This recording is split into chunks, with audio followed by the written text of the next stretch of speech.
ایک بادشاہ کے سامنے 4 آدمی بیٹھے تھے، اندھا، فقیر، عاشق، عالم۔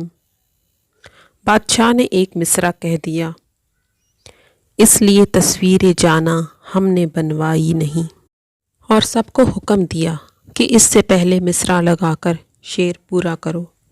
اندھے نے کہا، اس میں گویائی نہیں اور مجھ میں بینائی نہیں، اس لیے تصویر جانا ہم نے بنوائی نہیں۔ فقیر نے کہا، مانگتے تھے زر مصور جیب میں پائی نہیں، اس لیے تصویر جانا ہم نے بنوائی نہیں۔ عاشق نے تو چھوٹتے ہی کہا، ایک سے جب 2 ہوئے پھر لطف یکتائی نہیں، اس لیے تصویر جانا ہم نے بنوائی نہیں۔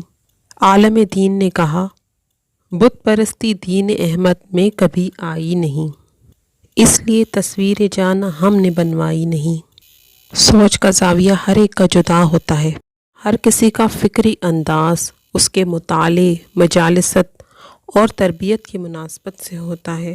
غالباً یہی جداگانہ انداز فکر قدرت کی نعمت ہے، اس لیے جب ہم یہ سوچنے لگتے ہیں کہ یہ شخص غلط نہیں، بس اس کا انداز فکر اور زاویہ نظر ہم سے جدا ہے، تو بہت سے گلے شکوے اپنے آپ دم توڑ دیتے ہیں۔